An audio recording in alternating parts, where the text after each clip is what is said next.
Just one question regarding the data set we're just discussing.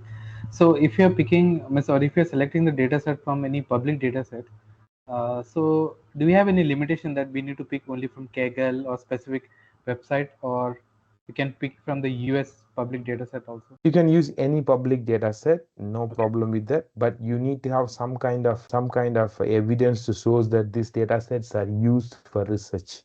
Okay, got it. Okay, even you can go and find the data set from every country open data set.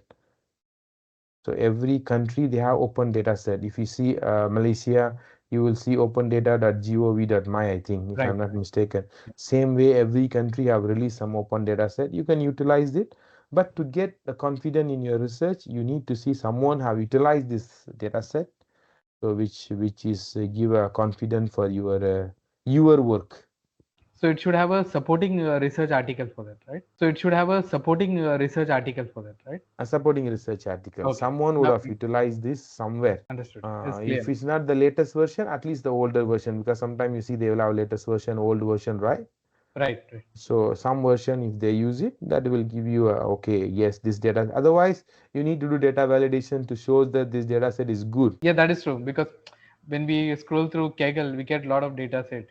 But when you mention this about having a relevant research article, then it makes sense. Yeah. You can refer that in a Google data set. That's what I say, that you can check with the Google data set. You just Google it, Google data set, then put the name of it. It will give you at the left side which are the article that's referred to it.